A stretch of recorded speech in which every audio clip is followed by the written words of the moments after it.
In this chapter, our goal is to demystify Microsoft Excel.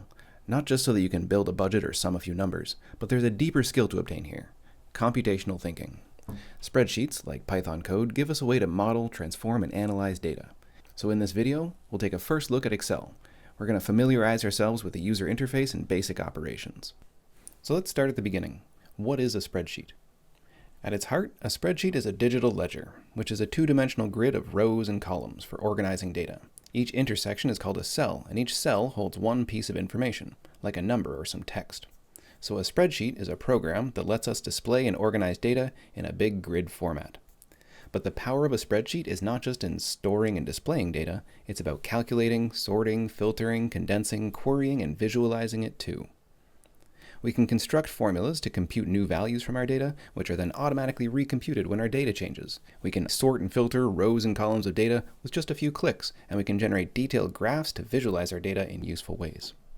The software we'll be focusing on is Microsoft Excel, which is the industry standard for spreadsheets, but most of the concepts we cover will apply to alternatives like Google Sheets, Apple Numbers, or OpenOffice Calc.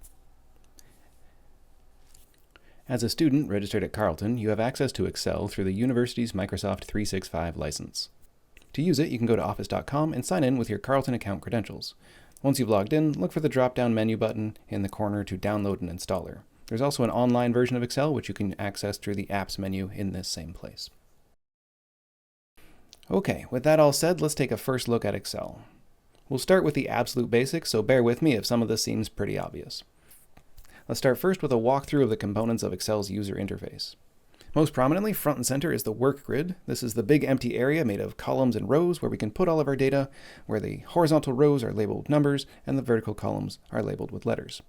A cell is then an intersection of a row and a column and is labeled with a cell reference that combines a column letter and a row number together, like A1 or C4. If we click a cell, it becomes the active cell, which is labeled in the upper left corner, and that means that the cell is ready to be edited. We can type data directly into the work grid, and when we do, it gets stored in the active cell. Like a list in Python, we have many individual cells all grouped together, but each cell can only hold one piece of data at a time. So if we enter something else into the same cell, the old contents get replaced. Above the work grid is a bar called the formula bar. If we select a cell with data, its contents will appear in this bar, so we can view and modify them. We'll see more on this later though when we talk about formulas. Below the work grid is another bar called the status bar, which shows status information about the program and holds a tab selector if we have multiple spreadsheets stored in a single file. So each Excel file is called a workbook, and a single workbook can have many worksheets.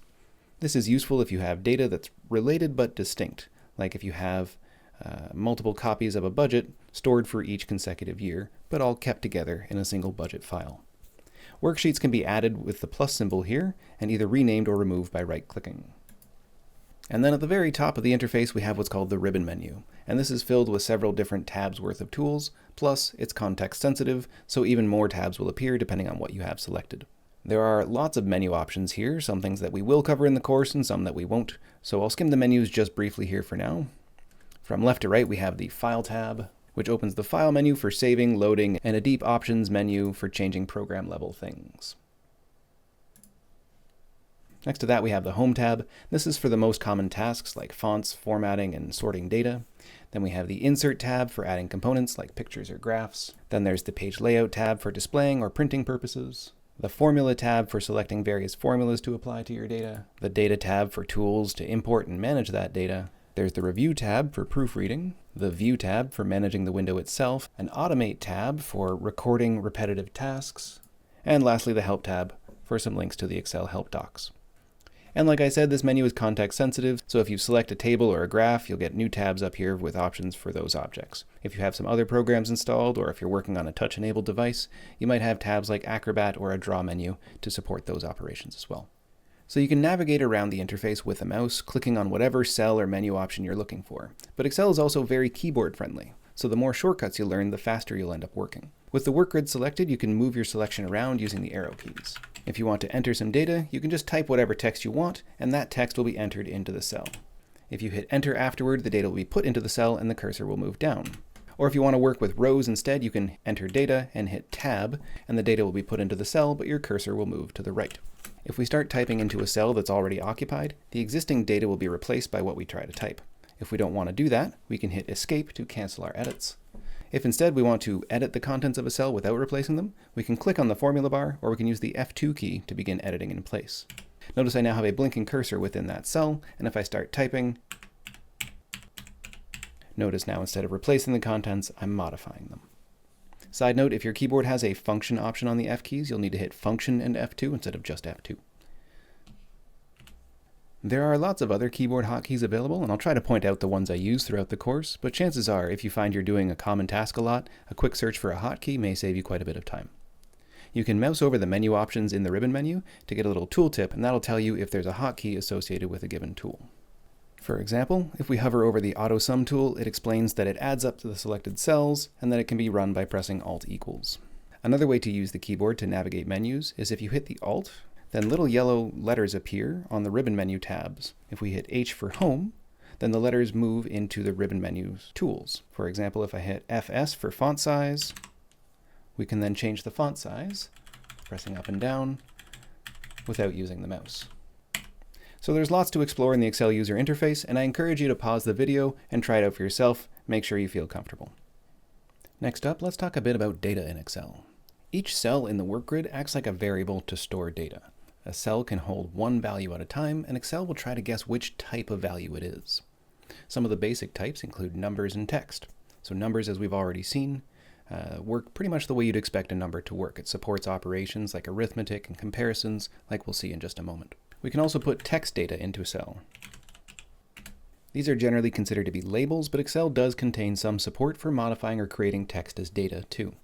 If a cell contains a mix of letters and numbers, then the cell is considered to be a text value. We can also explicitly store data as text by starting our data with a quote. Notice that it aligns to the left like the other text cells. Another important type of data in Excel is a formula. A formula in Excel starts with the equal symbol.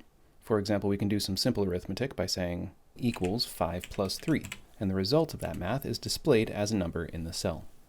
If you want to see the formula again, we can highlight the cell and check the formula bar. Or we can hit F2 to edit in place.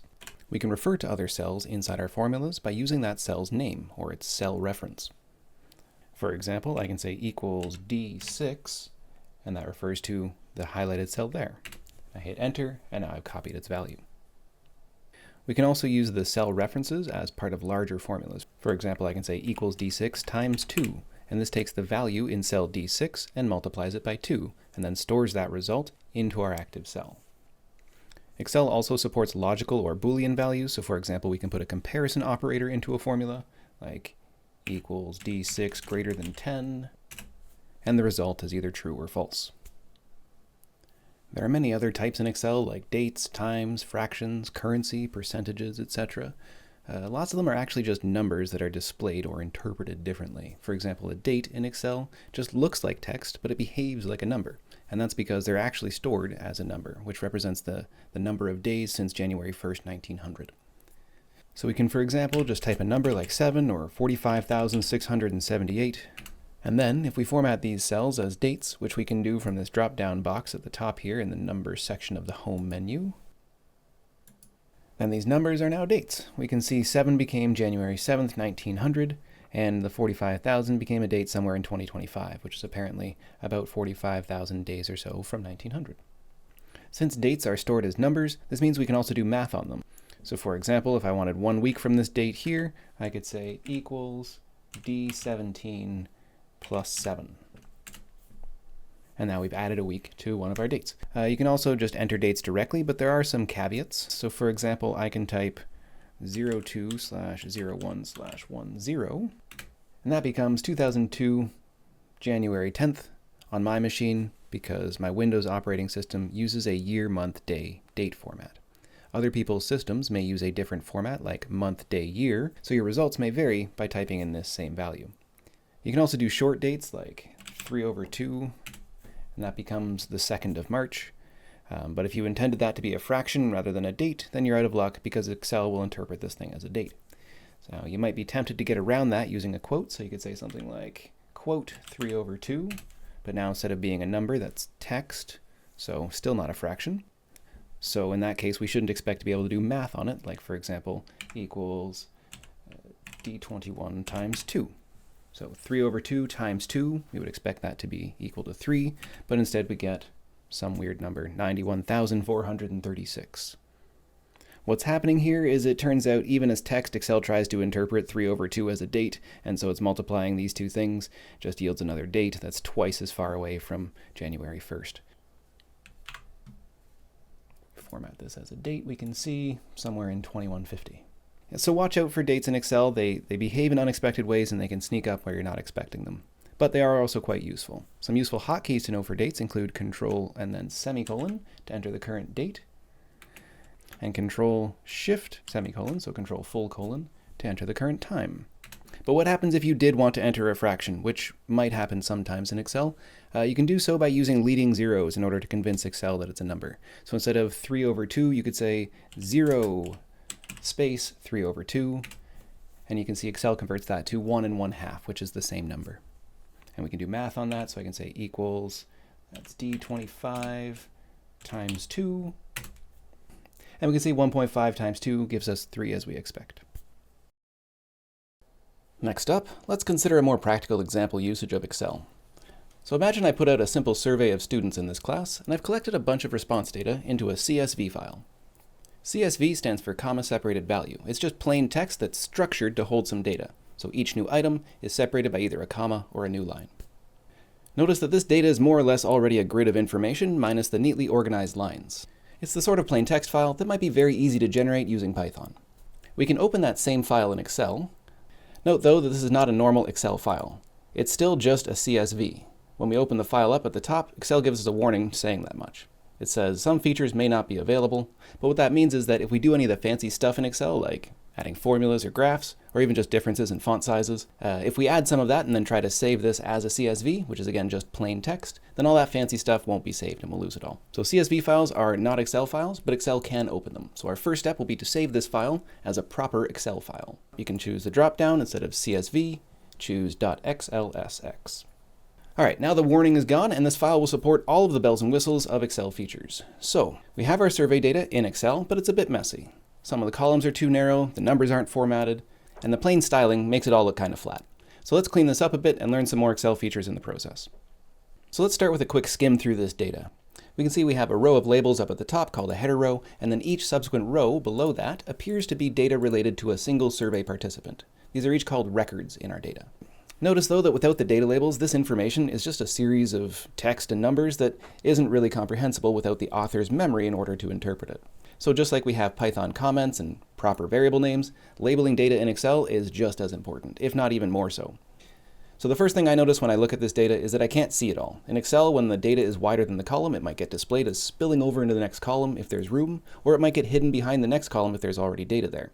So some of these header lines are being cut off, and when there's not enough space to show numerical data like the date columns here, Excel shows this by displaying octothorpes or hashtags instead.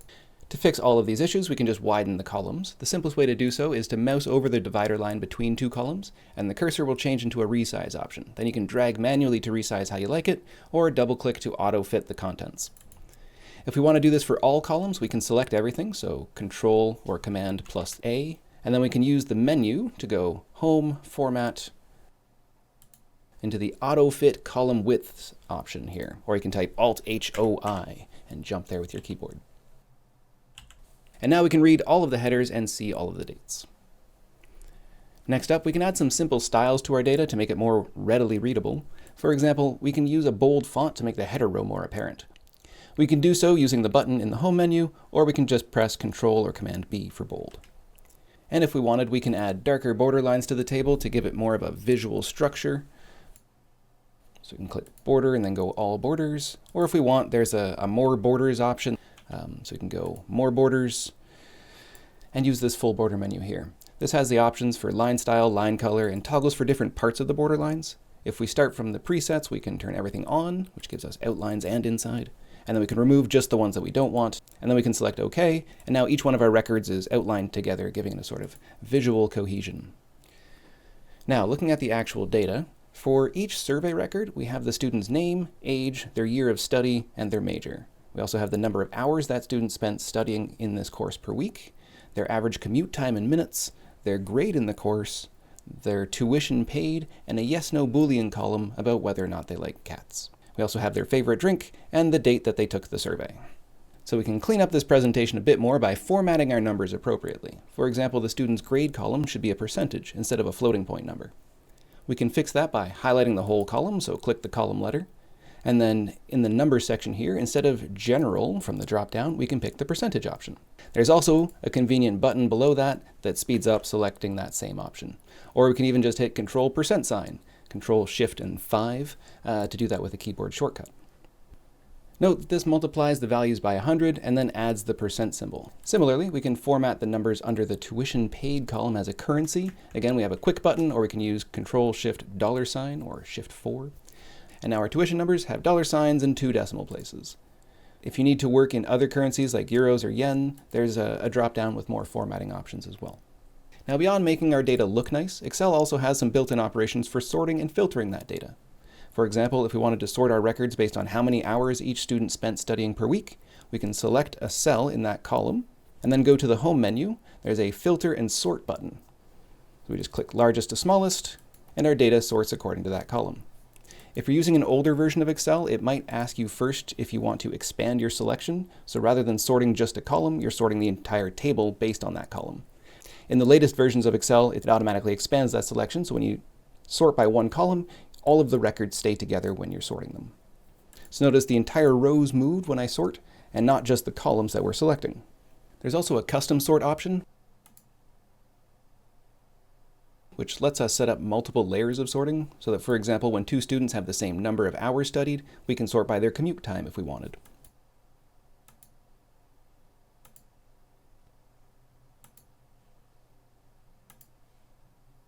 By default, Excel has assumed that my data has a header row, so it won't sort on that. Notice if I uncheck this, the headers are selected for sorting too. The other option in this menu is filtering, which means hiding away records which don't match some criteria. So for example, if we wanted to see who the smart students are, we could filter by respondents who answered yes to likes cats. To do this, we select the likes cats column, and then in the Home menu, under sorting and filtering, we can press filter. And this enables the filter option for that column. If you look at the header of the column, there's now a new drop-down arrow that wasn't there before. And if we open the drop-down, there's checkboxes for the various responses. If we disable the ones we don't want to see, so uncheck everything except yes, and confirm, and now we're seeing just the subset of students who are rational human beings. To clear the filter, we can click the same drop-down and choose Clear Filter. To remove the filter drop-down, you can uncheck the filter option from the Home menu. And that about sums up our first look at Microsoft Excel, basics and concepts. These are your essential tools for taking raw data and making it presentable. There are many other basic and very useful operations in the Home menu alone. Conditional formatting, tables, and formulas like AutoSum are going to be topics in later videos. There's also some predefined cell styles and many other tabs to explore. So in the next video, we'll take a look at formulas and start making these workbooks work for us. So play around a bit, get comfortable with Excel's interface, and I will talk at you in the next video.